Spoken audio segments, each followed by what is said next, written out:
Nick, the year of the crime we're talking about is we're going back 36 years. How different a young man, was Nick Yarris to the man that I am talking to today? Absolutely.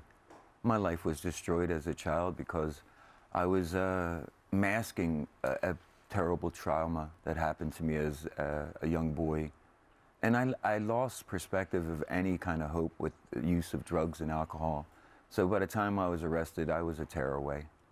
But you weren't a murderer or a rapist? No, I was a car thief, and that's the shame of it. I was arrested in December of 1981 by a police officer while I was driving a stolen car who fabricated charges against me.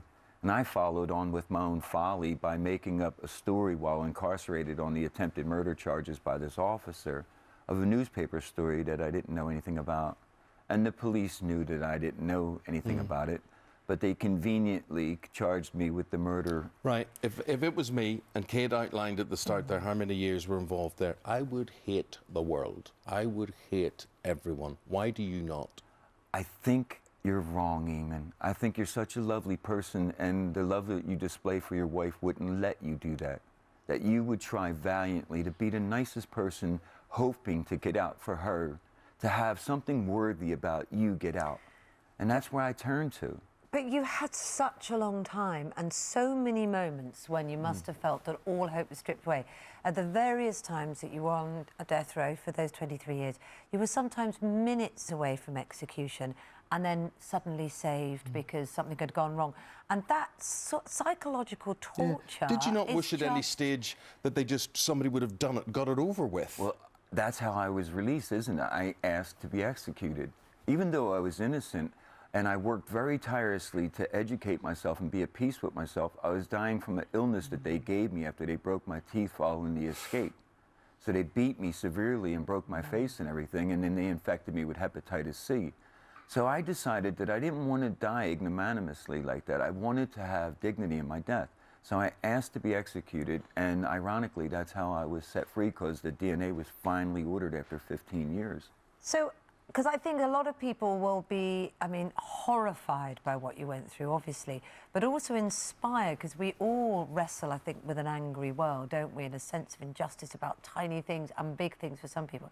How did you mentally turn yourself around? I honestly began speaking to myself nicely.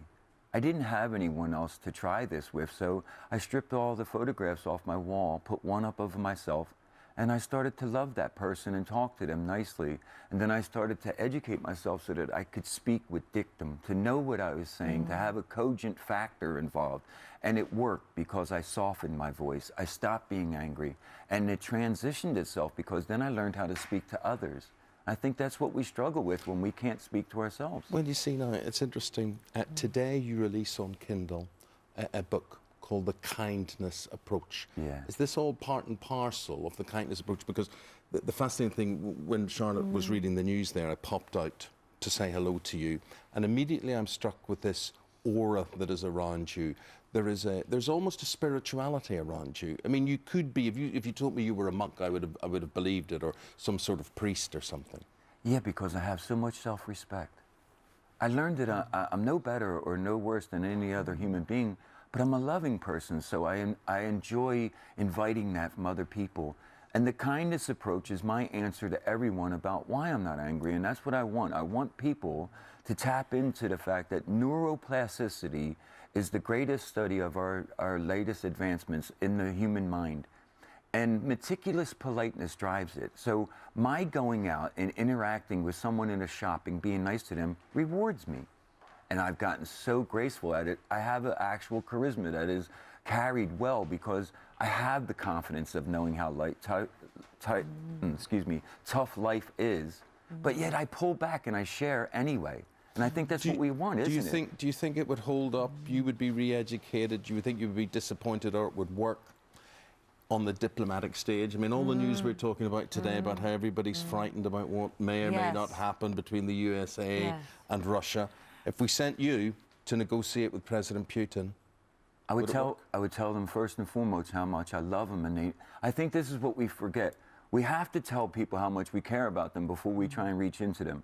And you can't go at it with, we're different and you're not going to be heard by us because our platform is so loud it has to be heard. So I think one of the things is we lost diplomacy, like you said. When I was addressing the United Nations last year in Geneva, I said as much, that we really need to try a new approach. And that's what gave me the idea to come up with the book. It is extraordinary. And the book is out today. The Kindness Approach. It is. Yeah, thank you so much. Thank you very much indeed for meeting you. Yes, sir.